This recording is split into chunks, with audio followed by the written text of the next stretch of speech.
Welcome to ఓహో talkies. ఇక ఆంధ్రప్రదేశ్ రాష్ట్రంలో అసెంబ్లీ ఎన్నికలపైన ఉత్కంఠ అయితే మొదలైంది.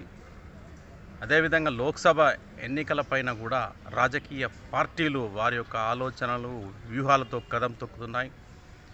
ఇక 3-4 వారాల నుంచి Telugu Desam party, Janasena, BJP party పొత్తులపైన అయితే రాష్ట్ర వ్యాప్తంగా చర్చ అయితే కొనసాగుతూ ఉంది.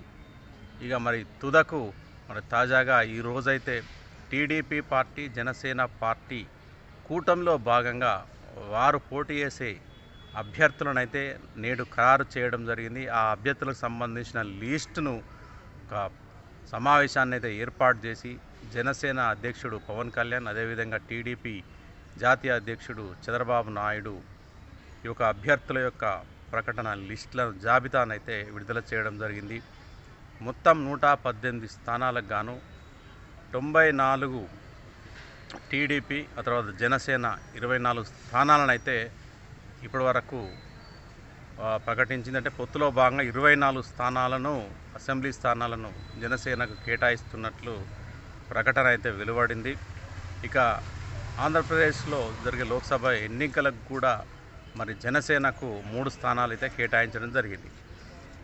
ఇక ప్రధానంగా చర్చ ఏం జరుగుతుందంటే, మరి దాదాపు ఒక 2-3 నెలల నుంచి జనసేన పార్టీ ఏదైతే ఉందో, జనసేన పార్టీకి మరి ఒక 50 స్థానాలు కూటమిలో భాగంగా ఇస్తారని అయితే ప్రచారం అయితే జరిగింది. కానీ వాస్తవానికి మరి ఈ కూటమిలో భాగంగా మరి జనసేన ఆశించినంత స్థాయిలో మరి స్థానాలైతే పొందలేకపోయింది. మరి దీనికి కారణాలు ఏముంటాయి? మరి తెరచాటు కారణాలు ఏమైనా ఉన్నాయా? లేదంటే పవన్ కళ్యాణ్ తను నెగ్గడానికి రాజకీయాల్లో తగ్గి నిర్ణయం తీసుకున్నాడా? లేదంటే చంద్రబాబు నాయుడు గైడ్లైన్స్ ప్రకారం చంద్రబాబు నాయుడు ఆలోచనలకు అనుగుణంగా మరి పవన్ కళ్యాణ్ తన అడుగులు వేయడం జరిగిందా? మరి ఇంకా బీజేపీ అయితే ఈ 2 పార్టీలతో కలిపి పొత్తు ఉంటుందన్న అంశం అయితే ఇంతవరకు అయితే ఖరారు కాలేదు. మరి బీజేపీ పొత్తు పెట్టుకుంటుందా, లేదంటే మరి వైసీపీ పార్టీతో ఏమైనా మంతనాలు చేస్తుందా అనే అయితే విషయం అయితే మనకి ఇంకా బయటికి రాలేదు.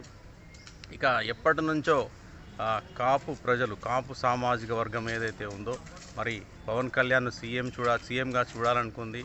మరి కాపు సామాజిక వర్గాన్ని రాజకీయంగా ఎదిగే దిశలో పవన్ కళ్యాణ్ అడుగులు వేస్తాడని అనుకున్నారు. ఇటు ముద్రగడ పద్మనాభం కానీ, హరిరామ జోగయ్య కానీ మరి ఈ నాయకుల ఆలోచనకు తగ్గట్టుగానైతే జనసేన పార్టీ కానీ, పవన్ కళ్యాణ్ కానీ నిర్ణయాలు అయితే తీసుకోవడం లేదనే మనకు స్పష్టమైంది. ఇంకా మనకు అనేక విషయాలు వినబడుతున్నాయి మీడియా లోపల. జనసేన పార్టీ కేవలము కాపు సామాజిక వర్గం కోసం ఏర్పడలేదు, అన్ని సామాజిక వర్గాలను దృష్టిలో పెట్టుకొని రాష్ట్ర అభివృద్ధి ప్రధాన అంశంగా ఈ పార్టీ ఏర్పడ్డదని చెప్పేసి ఇక పవన్ కళ్యాణ్ కూడా మరి తన యొక్క ఏదైతే 24 స్థానాల విషయంలో మరి పరువు పోకూడదనుకున్నాడా, మరి కవర్ చేయడానికి మరి అలా మాట్లాడడాన్ని మరి ఒకసారి అంచనా వేయాల్సి వస్తుంది. ఎందుకంటే మొన్నటి వరకు కూడా పవన్ గురించి, జనసేన పార్టీ గురించి గొప్పగా అనుకున్నారంతా. మరి ఎందుకు 24 స్థానాలకే నేడు పరిమితమయ్యాడు?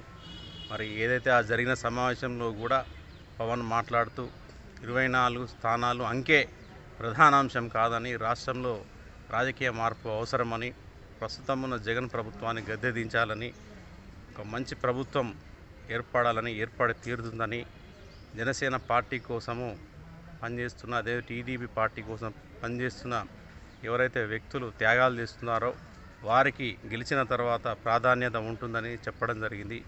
మరి పవన్ ఇలా ఎందుకు నిర్ణయం తీసుకున్నాడు? ఈ విధంగా మరి ఎందుకు తగ్గాడు? మరి కొందరైతే మీడియాలో పోస్టులు కూడా పెట్టేస్తున్నారు, ముష్టి రుణాలు తీసుకున్నాడు పావలా పవన్ కళ్యాణ్ అని చెప్పేసి రకరకాలుగా వార్తలు అయితే వినబడుతున్నాయి. మరి కేవలం రాజకీయ ప్రయోజనాలు కోరుకొని రాష్ట్రంలో ప్రభుత్వం ఏర్పడాలనే, టీడీపీ జనసేన ప్రభుత్వం ఏర్పడాలనే ఆలోచనతో మరి నిర్ణయం తీసుకున్నాడా? మరి పవన్ ఇంకొక మాట కూడా అంటున్నాడు ఇక్కడ, అంటే ఎక్కువ స్థానాల్లో పోటీ చేసి ప్రయోగం చేయడం కంటే తక్కువ స్థానాల్లో అంటే ఎక్కడైతే గెలిచే అవకాశం ఉంటుందో ఆ స్థానాల్లో మాత్రం పోటీ చేసి విజయం సాధిస్తే అది కూటమికి ఉపయోగపడుతుందని, ప్రభుత్వ ఏర్పాటు పనికి వస్తుందని చెప్పేసి కూడా ఆయన మాట్లాడడం జరిగింది. మరి ఏది ఏమైనప్పటికీ మరి మిగిలిన స్థానాలు ఇంకా ప్రకటించలేదు ఆ జాబితా కూడా. మరి ఇందులో కొన్ని మరి బీజేపీకి కేటాయిస్తారా, లేదంటే మళ్ళీ జనసేన టీడీపీకి ఆ స్థానాలు కేటాయిస్తారనేది మనం వేచి చూడాలి. మొత్తంగా ఏమైనప్పటికీ ముసుగులో గుద్దులాటలాగా ఒక ఉత్కంఠగా మరి ఏదైతే జనసేన టీడీపీ మధ్యన పొత్తు వ్యవహారం కావచ్చు, తర్వాత సీట్ల బేరసారాలు కావచ్చు, అంటే సీట్ల పంపకాలు అంటే జాబితా ఏ పార్టీకి ఎన్ని సీట్లు కేటాయించాలనే అంశం అయితే మొత్తానికైతే తేటతెల్లమైంది. మరి ఈ రాబోయే ఎన్నికల్లో మరి జనసేన 24 స్థానాల్లో పోటీ చేస్తుంది. అదేవిధంగా లోక్సభకు 3 స్థానాల లోపల 3 స్థానాలు కేటాయించారు కాబట్టి లోక్సభ కూడా 3 స్థానాల నుంచి బరిలో దిగనుంది. మరి ఈసారైనా జనసేన పార్టీ మరి గెలుస్తుందా, మరి మరి ఫలితాలు ఎలా ఉండబోతున్నాయో మనం వేచి చూడాలి. మరి బీజేపీ మరి ఈ 2 పార్టీలతో కలిసి మరి ఎన్నికల్లో పోటీ చేయడానికి సిద్ధపడుతుందా, లేదంటే తన స్ట్రాటజీని వేరే విధంగా మరి ప్లే చేస్తుందా అనేది అయితే మనం వేచి చూడాలి.